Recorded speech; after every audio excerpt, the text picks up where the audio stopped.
The Forum at 8 with Xolani Gwala. 9 minutes after 8, welcome to the Forum at 8 here on SAFM, South Africa's news and information lead. This morning looking at the national government's intervention in Limpopo. You may remember this, it was December 2011 when the national government announced that it was taking over the departments of education, health, roads and transport, public works and treasury in Limpopo. And at a time, some of the things that we were told was that the province was technically bankrupt.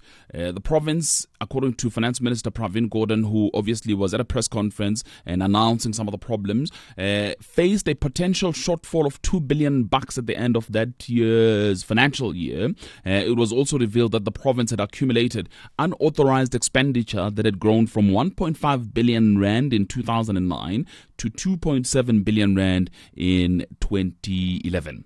Right, now what we would like to know this morning is whether or not that intervention has changed anything at all.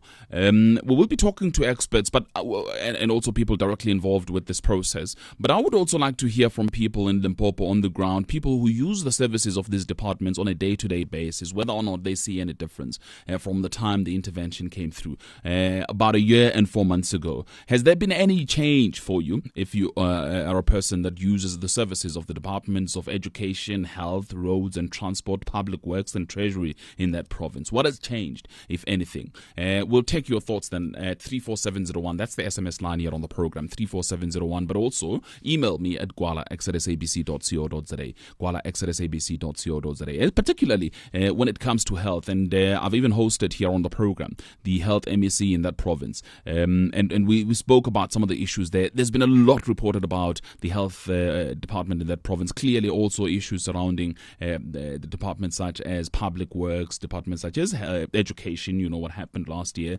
roads and transport as well in that province. If you are the beneficiary, if you get services from any of these departments, talk to us. Any changes over the past year and 4 months? 34701 is the SMS line on the program, and email address gwala@sabc.co.za, gwala@sabc.co.za. We'll open the lines a little later on 0891 104 208, 0891 104 208. But for now, let me welcome my guests on the program. Let me start with the DG Treasury, Lungi Safuzile. Very good morning to you, Mr. DG.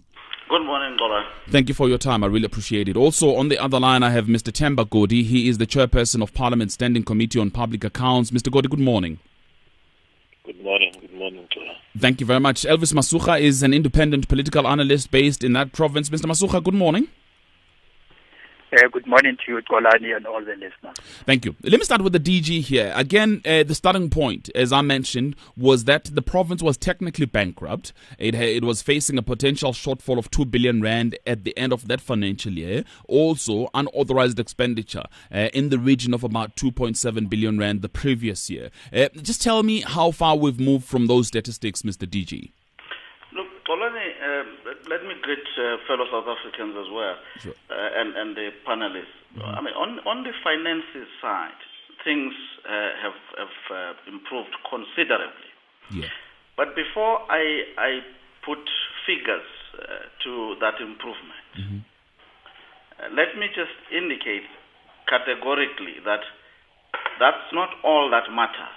Yeah. What really matters is where you started when you introduced this debate, which is what is happening to service delivery. Because finances only matter to the extent that they lay a solid basis from which to launch very effective service delivery, which touch the lives of ordinary South Africans. So it's very important to put that perspective so that in the context of debating issues, as we get sucked perhaps into focusing on the numbers and what has improved, we don't get people feeling that all we care about is what happens with the bank balances. I agree But with on you, the finances, you've set out the numbers, and they are broadly in line with what we had found there. But as we stand now, the province ended the last financial year with a positive cash balance. The province actually underspent, and I would also say or saved to the tune of about 2.1 billion by the end of the year as at 31st March this year. Now, that's as a result of a whole range of initiatives that were put in place, tightening on supply chain management, cost savings driven by the national departments, in particular, for instance, the Department of Basic Education, which ensured that about 50% to 60% of the cost that was originally likely to be incurred in procuring learner support materials was saved. So that's why I'm saying that it's savings plus underspending. But we also have had underspending, which I would be very honest to tell the listeners that in areas of infrastructure delivery, for instance, there has been some slowing down, and that's a matter that's receiving attention from now going on. The province had accumulated unauthorized expenditure to the tune of 2.7 billion. We have already reduced that to just over a billion by my recollection. And the plan is to use now some of the resources that have either been saved or part of the under expenditure to begin to clear that unauthorized expenditure by approaching the legislature with what we call a finance bill, which Mr. Godi would understand. Yeah. So that all of that is cleared, and then that lays the basis for really launching into accelerated service delivery going forward. Fine, and we're going to come back to this accelerated service delivery going forward, because I'm going to just go a little bit backwards and quote a statement by the finance minister, Pravin Gordhan, where he was saying that some members of Premier Castle Matale's government may have ordered suppliers in the province to withhold their services in order to render the intervention efforts useless in the eyes of the public. I just want to know whether is that happening still? Are you still getting people in the province, officials, who are playing an interventionist role, in fact, a negative role that renders the intervention useless? Look, not rendering the intervention useless. One of the things that you would need in a situation like the one that we found in Limpopo, and from the experience with other interventions elsewhere, is that at some point there has to be disciplinary processes to the extent that there can be findings of malpractices or maladministration of one sort or another. And those processes have not moved fast. Okay. They have been slow. So by and large, and it's not everywhere, but by and large, most of the people who were there before the crisis happened are still in their jobs. Now, if you want the change to be sustained, there would have to be some shake-up in certain places. Okay. I will illustrate by means of an example, and I'll be short. Yeah. I mean, in the Treasury, the HOD who was there has since left or moved to another place. That has afforded us an opportunity to appoint a person who happens to have been within that Treasury, by the way. I was a member of the panel that interviewed him. He's a qualified chartered accountant, very energetic guy, whom we have confidence in, both us and the province, that he places us in a better position with the right support from the executive and staff under him to really drive financial management in that province. That's an interesting point you're raising there, DJ, because Mr. Godi, and I was looking at my notes around the same time I spoke to you, and I recorded your answer to me as welcoming the cabinet move, but you said you will be watching for the kind of action that will be taken against the errant officials. The DG is referring to some who are still there. What action then, or what have you observed? Yeah, thanks, Joanne. I think the DG has been, very candid on some of the issues surrounding the situation in Limpopo. And when we got a briefing as scope from the intervention team, I mean, it was quite horrific. And you'll recall that in November we went to Limpopo to meet the Department of Education and Public Works. And I must say that it was very clear that there were tensions. I don't think that there was proper cooperation between the officials. And we had actually to stop that hearing and later on call them to Cape Town, where things were a bit better, but you could still see that the tensions are there. And one of the issues that we're worried about, and we still are, has been the fact that there has been little progress around, taking action against errant officials. Meaning, therefore, that in purely financial terms, whatever progress has been made, if the intervention team leaves and leave it to the very same officials who presided over the collapse, we have no guarantee that there will be sustainability. But why? Why is there this tension? Who's sabotaging efforts to discipline those errant officials? Well, there are two elements to it. One, if you believe newspapers, I'm sure you would have seen 2 weeks back a report in the Sunday Independent. But secondly, in terms of what we got in the hearing from the official, the Minister of Public Works was there, the MEC of Public Works from Limpopo was there. It was that there was this toing and fro, amongst officials in terms of, is it public service and administration that must take responsibility? Is it national treasury? Where and how? There were all these legal wranglings. And the assumption was that a meeting somewhere towards the end of last year had resolved the issues, but it appeared that there is quite some slowness. And I suspect that this slowness might still be affected in no small measure by the fact that you recall that politically there was no acceptance of the intervention, which translated itself into the hostility from officials themselves. Okay. And we want to say that unless you have shaken up the system, there is no way in which you can guarantee sustainability going forward. DG, again, let me ask you these 2 questions before I go to the analyst here, because one, I would like you to reflect on the impact of failure to deal with errant officials. What is it like? Do you agree with Mr. Godi that it may result in us going back to the same situation when eventually the intervention withdraws? But also, what are the reasons from where you are seated of this inability to deal decisively with these errant officials? Look, it's very complex because our legal system, by its nature, entrenches fairness. So you have got to prove things beyond reasonable doubt before you can act. So the processes of gathering evidence, undertaking forensic investigations, have advanced quite considerably, and in some instances, some action has been taken, as I indicated.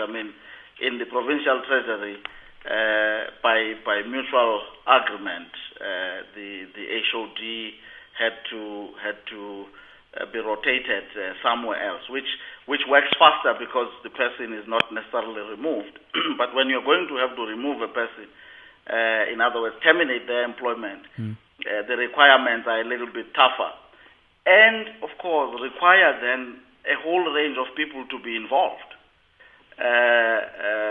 So in that process, it is harder to get everyone to see things the same way and ultimately, therefore, institute that disciplinary process. And indeed, let me echo what Mr. Godi said.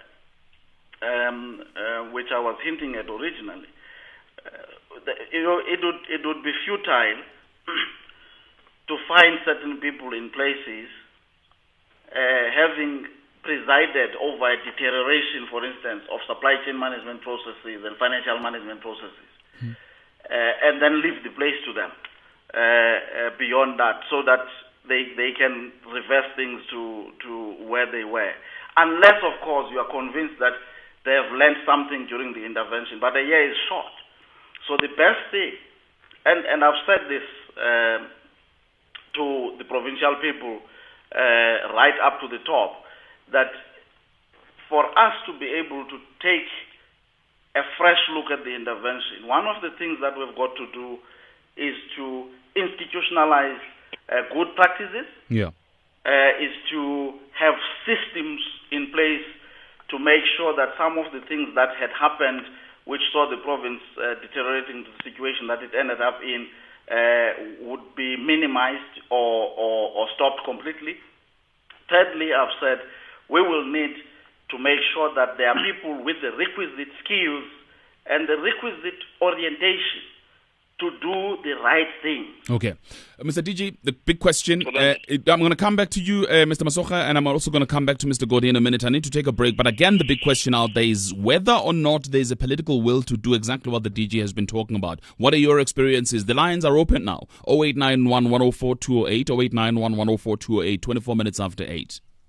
SASSA would like to inform all beneficiaries who have not been able to re-register for their new SASSA payment cards that they will be given a 30-day grace period to re-register before end April 2013. SASSA will be sending out letters of notification in May 2013 informing non-compliant beneficiaries of their intention to stop their grants within 90 days. Home visits for the sick, frail and senior citizens over 75 years, as well as care dependency grant beneficiaries, will continue as scheduled until end May 2013.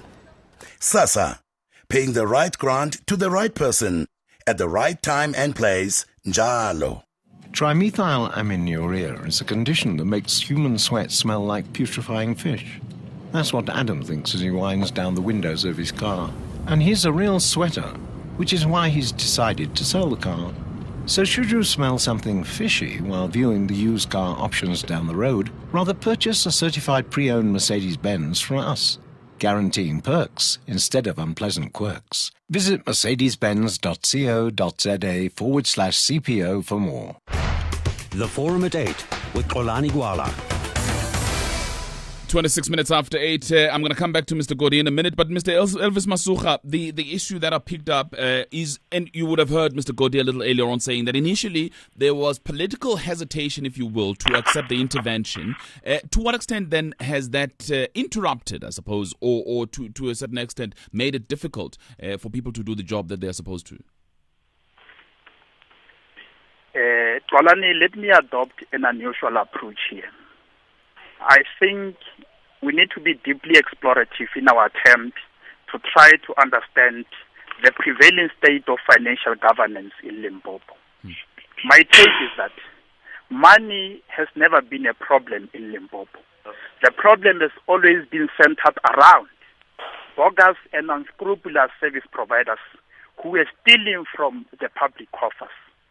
You find a situation whereby a business company that was established 2 months ago is able to receive a government contract that was over 52 million rand. Again, you find a situation whereby service providers are paid millions of rands despite the fact that they never even constructed those projects. But I'm happy when I'm observing and analyzing the current state of financial governance in Limpopo because the national administrators have been able to deal decisively with these bogus and unscrupulous service providers. All right, so because it's not happening anymore. When you say decisively, you're implying that none of that is happening anymore, that things are clear now. I think we need to be comparative in our assessment of your question because the question is, how do we compare the situation before the national administration and the situation after? And if we focus on the current financial governance, indeed, a large number of incidents that relate to bogus service providers have been dealt with substantially. I can say that without mincing words. All right. So, in other words, it's been positive. What about the political will to assist in relation to, for instance, disciplining those officials who would have presided over the rot that happened in the past? I think it's very much important to realize that law enforcement agencies of the country, such as the SABC and the HACs, have arrested, high-profile business people and politicians who have, stolen from the poor. Because when you steal from government coffers, you are stealing from the poor. I think we need to be specific. But I've got a very direct advice to the National Treasury. We don't need a National Treasury that is reactive. We don't need a National Treasury that will wait for a provincial government to collapse, and then that's when they can announce intervention. We need a National Treasury that will be able to appoint 9 Treasury correspondents that will be placed in all 9 provincial departments of finance. All right. These Treasury correspondents will brief the treasury on a weekly basis about what is happening in provinces. That's what we need in South All right. Africa. But again, let me go back to my question for you, Mr. Masuka, about the political will in the province to assist in relation to rooting out the root causes of the rot. Kolani, the problem is one. Our electoral system,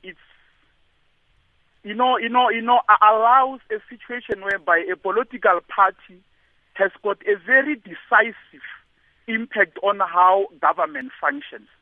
Because the more we deploy people in government, you'll find a situation whereby those politicians who are deployed in government create a cartel, a group of business people and politicians who will decide who benefits from government and who does not benefit from government. So it will be very difficult for politicians to deal decisively against corruptions, because sometimes you find such incidents of corruption are committed by fellow comrades. How can you act against your own comrade? It wouldn't be practically feasible. And that's the difficulty in Limpopo, you're arguing? Not necessarily in Limpopo alone, but in other provinces, because the situation is this. You elect a provincial chairperson of a political party. That provincial chairperson becomes a premier. So how are you going to ensure political accountability? How will the provincial executive committee of the party supervise the government? Because the very same people who lead the party in the province are also leaders of government. So it's not possible to speak about accountability in such kind of a regard. I think we need to create a safe, reasonable distance between a political party and the bureaucracy as a state. All right, fantastic. What I'll do is I'll take the updates. There's John, Jan, Eddie on the line. SMS is coming through thick and fast at 34701. Emails as well at gwalax@sabc.co.za, gwalax@sabc.co.za. Remember, my guest on the program, Lungisa Fuzile, is the Director General, Treasury. Temba Godi, Chair, Parliamentary Standing Committee on Public Accounts, and Elvis Masuka, an independent political analyst. We are reviewing the national government's intervention in about 5 departments in Limpopo, including Department of Education, Health, Roads and Transport, Public Works and Treasury. What has happened a year and 4 months after that intervention? It's 8:31 though. Let's take the news from Vabakshani Chetty at this time. Thank you, Kralani. Good morning. Professor Cyril Karabas and his legal representatives are on their way to an Abu Dhabi court in the United Arab Emirates in an attempt to obtain his passport to fly back to South Africa as soon as possible. Professor Karabas, who has been detained in the UAE since last year, has been released and allowed to return back home at the weekend. And here's a wrap of this morning's top stories. Local Government Association Salga says it's worried by the municipal audit outcomes of the last financial year. Out of 343 audited municipalities, only 156 obtained clean audits, but with internal control concerns. Trade union Satau says they will not settle for anything less than a double-digit increase as the bus strike continues. The union has decreased its demand for a wage increase from 18% to 13%, while management has since upped its offer from 6.5% to 9%. Unions in the mining sector say they are completing their wage demands to be tabled at the Chamber of Mines. Parties are expected to meet in 2 weeks' time. The NUM's Lesiba Sheshoka says their members will not accept anything less than 10%. And the Independent Electoral Commission is in the process of changing electoral laws to allow South Africans living abroad to register to vote at foreign missions, something which is not permitted at the moment. I'll be back with a full news update at 9. Traffic on SAFM. Well, still very slow coming through Galulis this morning on the N3. An earlier collision at Linksfield Road. Still backing traffic up as far as the Heldenace interchange in Germiston. The R24 heavy from Barbara Road and the N12 from sort of Macro Hill as you come into Galulis and try to get onto that N3 to go north. Also quite a big accident on the R59 north after Swartkoppies Road. 30-minute delays to get through from Klip River Drive this morning. A fatal pedestrian accident on Rivonia Road coming through to Morningside, just by Kelvin Drive. Again, about a 30-minute backlog of traffic for anyone coming off the N1 onto Rivonia Road and trying to get through to Santon. Very serious collision, Empire Road at Clarendon Place in Hillbrow.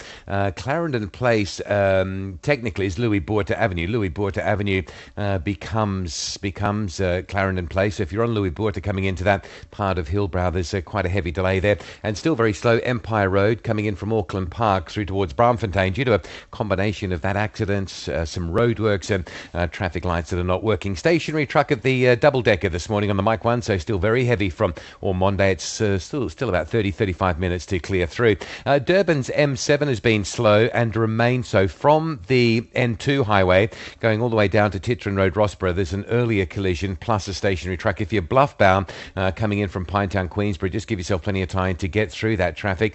Cape Town this morning, N2 slow from Bunga Avenue through towards the M5 highway. The N1 at Monte Vista through to the Kuberg get a change. There is a collision on the R300 southbound at Hindle Road, which might cause delays. And if you're going from Milnerton across to Canal Walk, the timing of the right turn traffic lights, Bosmansdam at Sable Road, is so short it's only letting a couple of vehicles through. So very slow from Kuberg Road going east along that section of Bosmansdam. Rob Byrne, AM Live, Traffic Watch. Do you hear the epic music building underneath my adrenaline-filled voice while the wind rushes through my hair? It's how most companies convince you they're offering you an amazing deal for your business's fleet. But that's not how we work at Standard Bank. We believe in straight-talking business banking. So when your company needs a fleet, we'll talk to you about whether to buy or lease to help optimize your cash flow and manage liquidity. That's why more businesses bank with us than with any other South African bank for no-nonsense banking. Visit standardbank.co.za/business. Let's talk business. This is how we're moving yours forward. Standard Bank. Moving forward. An authorized financial services and registered credit provider. Need to renew your TV license? Pop into your provincial SABC TV license office, update your details, and you could win a 32-inch LCD TV. So whether you're living in Pretoria, Polokwane, Bloemfontein, Durban, Kimberley, Cape Town, Port Elizabeth, Nelspruit, or Johannesburg, we are here to help with all inquiries. So go local. Step into your SABC provincial office today and stand a chance to win. TV licenses, making a difference. The Forum at 8 with Xolani Gwala. And this morning we're looking at the effects of the intervention by the national government in Limpopo. Remember my guests on the program, Lungisa Fuzile, Director General Treasury, Themba Godi, Chairperson of the Parliament's Standing Committee on Public Accounts, as well as Mr. Elvis Masucha, an independent political analyst. I'm going to go back to my guests in a minute, but I need to take your thoughts now on this issue. Let me start with one or two emails here. There's one from Given who says, rural development in Limpopo is very slow, and what I don't understand is why are they still keeping the same people who bankrupted the province, and there's absolutely no service delivery. That's given on email. Clive Wilson also sending me an email this morning from Hillcrest in KZN and saying, as an outsider looking in, please ask the DG if things have improved now that the tender fraud in favor of Julius Malema has hopefully been stopped. Have those inside the administration who were dealing with Malema now been removed? Regards, CR Wilson in Hillcrest in KZN. The DG will respond in a minute. Let me just take some calls here. John in Johannesburg first. Good morning, John. Hey, thanks, Xolani. Thanks for giving me the opportunity You're most welcome. Comment. Sure, go ahead, please. I'll be short because I have to go. No problem. My comment is not different from the guy that sent through the SMS there. And the point is that it's not only about removing those people from those positions. Whatever the DG is intending to do, anything that there's a legal process that has to go on to prove beyond reasonable doubt whatever happened. The thing is that we know that the money has been looted. And we know the system that is used today. A tender gets given to a company that has no profile. The company that is a shelf company, it has no assets, whatever, and it comes at 3 times the price. Who signs off those tenders that this is a company that is qualified enough to do this job and it has the track record? Meanwhile, they know that the whole thing does not exist. They're giving the tender to the shelf company. The people who are responsible there is the executive of the department, the DG, the DDGs, the chief directors. That looting, and it's not only in Limpopo, in all the provinces, in all the municipalities, whatever. If you can put on trial and investigate the DGs. And your investigation does not have to be long if you're intending to root out corruption. If you put yourself to say, I'm going to investigate all the maladministration of the finances in this department within a period of 1 year and get to know, to say, Mr. Gigi, you signed that company X is deserving to get this, even though you know that they didn't have a track record, they don't have a CV, even the individuals are not qualified to do the job.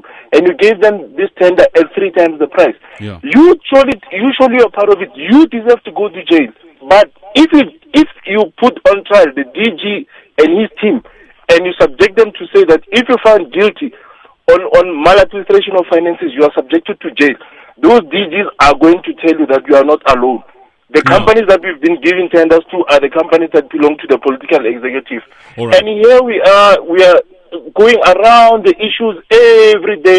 There is no willingness to deal with corruption here, because the people who are responsible for corruption in all the departments, in provinces, in municipalities, at national, is the DG and his executive team. Okay. They are the ones that give tenders that are 3 times the price, and the tenders to the companies that don't qualify. The people, they don't have the experience. The companies don't have the profile whatsoever. Those people, according to me, they belong to jail. They must be investigated within a period of 12 months. All right, John. If that cleared, it's fine. They can be moved to other departments. Okay, John. But many of them will go to jail. But all right. John in Johannesburg, thank you. Let me take Eddie quickly before I get the DG to respond. Eddie, good morning. Kalani, no one is more patriotic than me that abhors endless whinging, but to be patriotic, every citizen has to insist on clean and scrupulous governance. Yeah. Now, when Minister Pravin Gordhan went to Limpopo to place him under administration with a high-powered delegation, he didn't say there was possible corruption. He said categorically there was massive corruption, and he said that heads would definitely roll and the hawks would prosecute, and there'd definitely be prosecutions. Today, the man at the head of it, Castle Matali, is still there.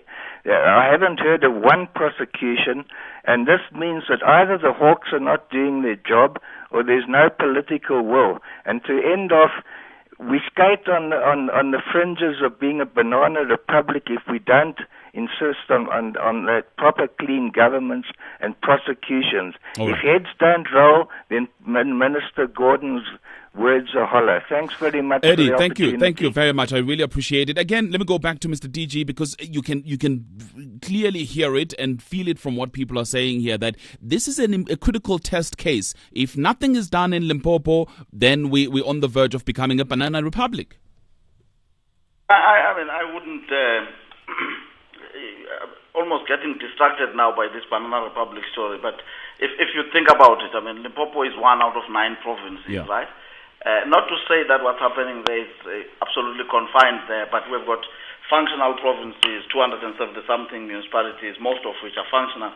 So the issue of a banana republic is far from realizing. However, having said that, I can understand the anger from the people, from the slow pace of getting to the right kind of action insofar as dealing with the people who caused the problem there, and the fact that those processes are, but that's how democracies work in part. I'm not saying that they ought to be as slow as ours seems to be in this case, but you've got to make sure that due processes are followed.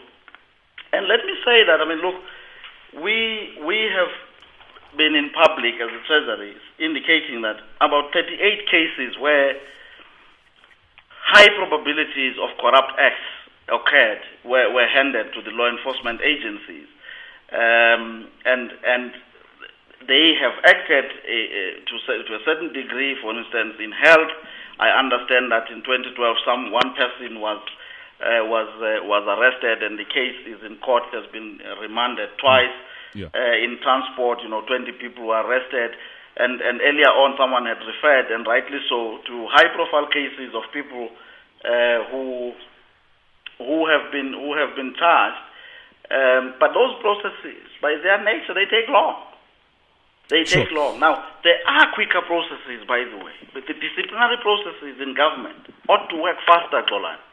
They ought to work faster, but they haven't in this case because you have got too many authorities in the system. So okay, you've got but to get all of them one quick question for you, a particular view. But what we have done, if you take what we have done in the Treasury, which was to insist on the province, Minister Gordon insisted that with the previous head would interfere with the processes, and the failure occurred under his watch.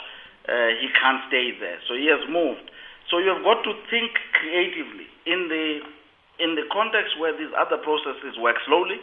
What is it that you can do to still fix the situation and make sure that the finances are sound, but at the same time service delivery starts to take place? All right. Ultimately, I anticipate that we should be able as government, if we want to send a message, to get down to the point where through the asset forfeiture unit and mechanisms such as those, where people have been enriched unfairly or corruptly, then government must be able to confiscate their property, to claim back some of the ill-gotten gains.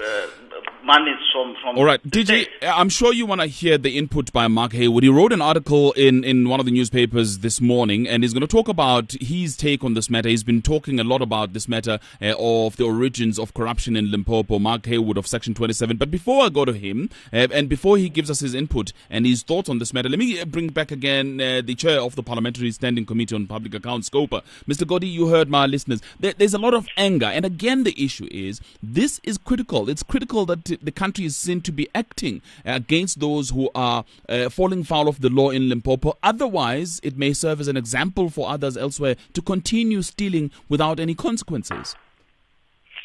True, Polan. And I'm sure at another time we could talk more to it. That the problem of administration in our country, it's politicians. It's not political, it's politicians.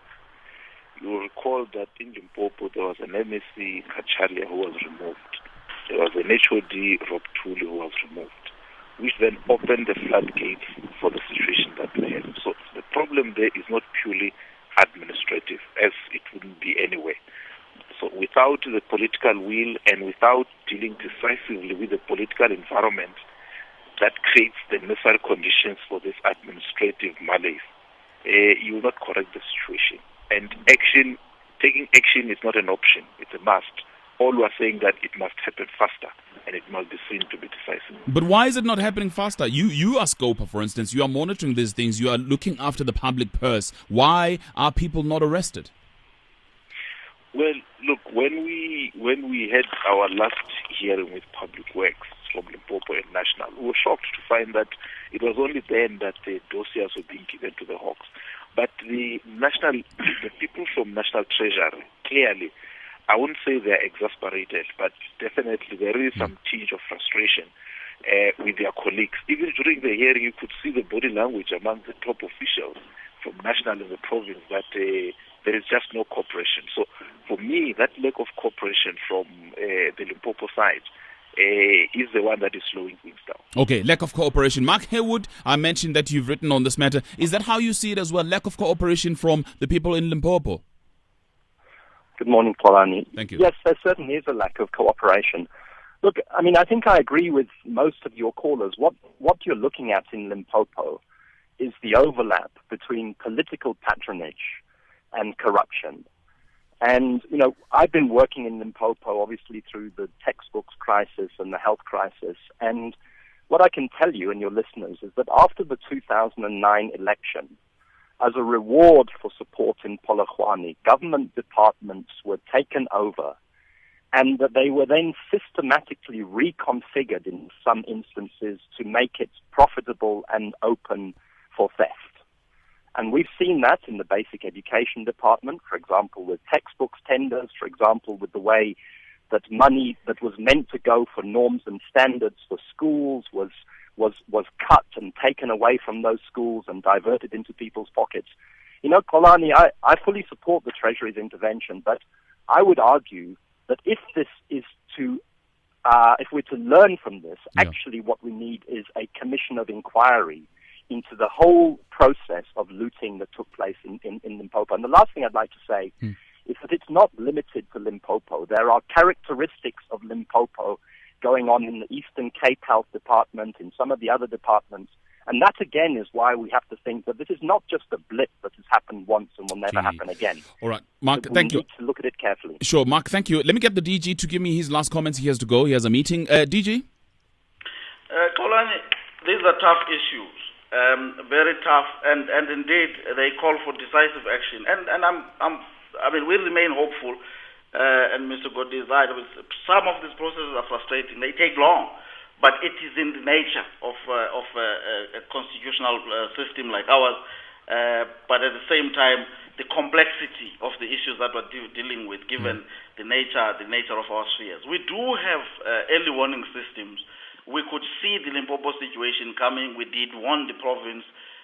We did warn other provinces. Other provinces acted and corrected their situation. Limpopo didn't, and therefore we had to intervene. And of course, our constitutional system requires that there must be persistent failure, persistent breach of financial management laws and regulations before you can intervene.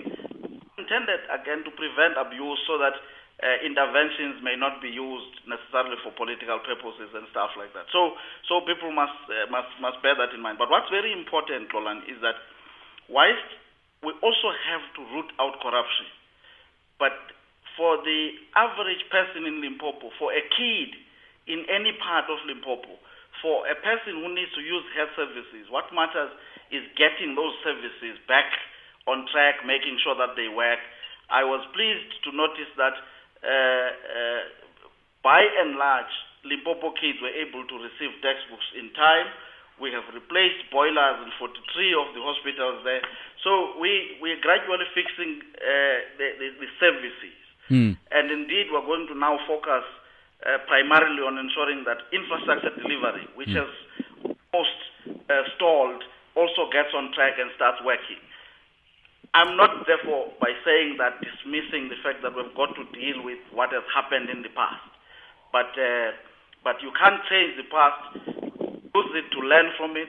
What we've got to try and do is to make sure that we give Limpopo people a better future. All right, certainly. That's the whole intention. Give people in Limpopo and in other parts of the country a better future. Lungisa Fuzile is the Director General Treasury. He has to go. We thank him for taking part on the program this morning. Let me hear your thoughts. 0891 104 208, 0891 104 208. I'm going to go to the lines. Among others, there's KG in Bloem on the line. I'm going to take your call in a minute. But let me take some SMSs. All the excuses in the world. Why can they not arrest the thieves? That's an SMS from Gerald. What is happening in Limpopo is true reflection of the problems of South Africa's electoral system, where labor, capitalism, communism fight for the control of the state, says another SMS. Mike in Newlands says you can't have 89 corrupt MPs guilty of theft in Parliament and expect honesty from public servants. That's Mike in Newlands. Mari says corruption discourages us from paying our taxes. That's according to Murray. Ivan, though, says the DG is making excuses for apparently doing almost nothing. He has moved one obstructive senior official. Then, after a year, all he can say is that they have this or that other plan. There is absolutely no will to act against corrupt officials. That's Ivan's view. Paul in Westdean says, Treasury, please intervene in other provinces. Corruption is not limited to Limpopo. That's Paul in Westdean. DG can't be talking about road officials and about unfinished forensic audits at the same time. Then it means that labeling officials rot is just a perception. That's John on SMS. Laki Mashele in Matsali village says, for South Africa to prosper, only competent, educated persons must run government coffers. That's a view from Lucky. Let's go now back to my political analyst, Elvis Masucha. Your thoughts then generally on what you're hearing from people? It is very clear, Kolani, that South Africans generally are concerned about the scourge of corruption, particularly within the public service. Yes, I'm aware that even corruption is rampant in the private sector, but right now our discussion is centered around the public service. Yeah. But the most important thing, Kolani, is that how best can we prevent it? Not how best can we fight it. How best can we prevent it? Because incidents of corruption must be some drops in the ocean. Because right now the problem is Sorry, I just wanted I wanted to read some emails for you because they kind of do reflect what you are saying here. There's an email, for instance, from Vusi Sithole who says, Limpopo is just the tip of an iceberg. Other provinces are no better. Eastern Cape, Mpumalanga, Free State, etc. The ANC has no political will at all. That's a view from Vusi Sithole on email. Another one came through from David Mtunzi, who says, if one is held accountable for the situation that happened in Limpopo and everywhere else for that matter, it means you can mess up and get away with it. If no one is held accountable, I beg your pardon, for the situation that happened in Limpopo and everywhere else for that matter, it means you can mess up and get away with it. And aluta continua. That's David Mtunzi in Mabato on email. Let me quickly hear from David in Pretoria. David, good morning. Hi, how are you, Tolani? I'm good. Thank you for your call. All right, thanks. Tolani, I'm one of the service providers in the Department of Education. Oh, yeah? And one of the bad things, with such discussion is when we have one blanket, that's covering everybody. My company is actually collapsing as it is now, as we speak. Last year I retrenched about 9 young technical, inclined kids. This year, the likelihood is that we'll have to shut down and that 21 people will have to go off. The Department of Education administrator is not even willing to meet us ever since. We've written them in numerous letters. They owe us some money. We did some work there for them, and they are not paying us. All I'm saying is that much as there was people who were not, much as there was people who defrauded the government, but there were people who were genuinely saving the government.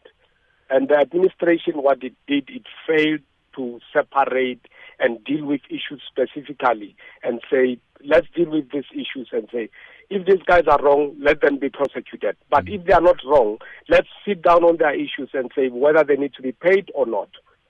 I'm sitting here now, I don't even know whether the department is willing to pay us or is not willing to pay us. And it's about, 1 year and 6 months down the line.